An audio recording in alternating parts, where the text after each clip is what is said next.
tous les pays ne donnent jamais l'ordre aux femmes de prendre le terrain pour le travail. I have my own land. I have a chance to have my father's property also. À travers de ce projet, j'ai mon propre champ. Ce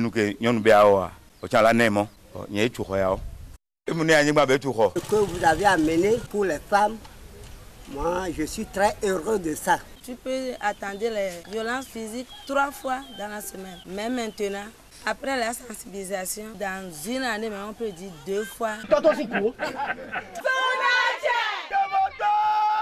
32 mois après son démarrage dans 5 pays de l'Afrique de l'Ouest, le projet Femmes et paysans ouest-africains contre la pauvreté contribue à la mutation socio-économique des populations rurales des zones du projet. Nous sommes formés en entier par 8 DAF. Nous sommes revenus. On se promène dans le village. C'est sous la houlette des parajuristes aidés par des membres des comités communautaires de défense des droits des femmes qu'est conduite la mutation orientée vers l'autonomisation de la femme rurale. Des femmes ordinaires, vivant dans leur communauté et désireuses d'être des messagers et des aides pour le respect des droits des femmes, entraînant dans cette situation de mise en confiance de soi d'autres femmes. Elles s'imposent plus que jamais comme actrices principales du développement.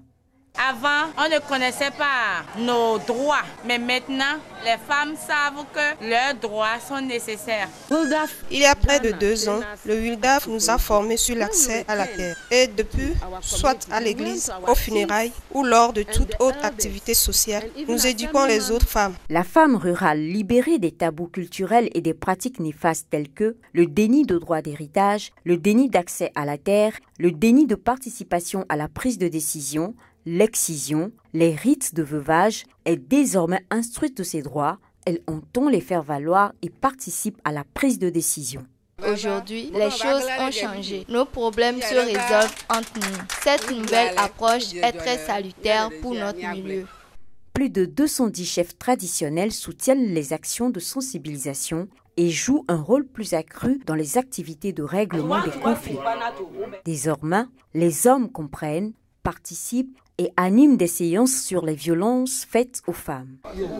Près de 1450 femmes ont eu accès à la terre dans des conditions de sécurité à des fins agricoles. Plus de 5600 accès aux différentes ressources agricoles, engrais, pesticides, appui technique, crédit. Les nouvelles femmes rurales impriment dans leur environnement les signes d'une réelle prospérité. Fini le spectre de la famine, du paludisme, de la marginalisation des filles. À l'initiative des femmes, le gîte se modernise. J'ai demandé à mon mari de me donner une place pour construire. Il a refusé. Je me suis plaint au comité de WILDAF. Le conseil de famille a raisonné mon mari. Le conseil m'a autorisé à construire la case que vous voyez. En appui à la connaissance des droits, le projet ambitionnait d'aider les bénéficiaires à transformer leur groupement en coopérative et qu'au moins 50% des groupes bénéficiaires améliorent de 20% leur productivité agricole. Les résultats sont encourageants. L'accord de Ouada qui demande au groupement de se muter en coopérative. Il y a certains groupements aussi qui refusent qu'on ne peut pas aller à Ouada, donc pas là, qu'on ne connaît rien de ça. Mais WILDAF a fait tout possible et on a recensé 44 groupements de femmes.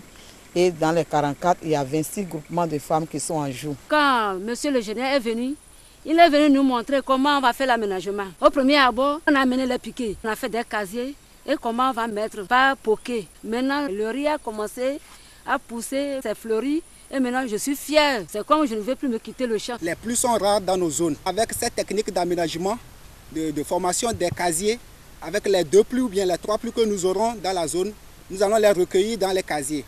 Et nous aurons un bon rendement. Les changements pour un monde meilleur où les hommes et les femmes jouissent pleinement de leurs droits sont possibles. Il n'y a rien d'immuable.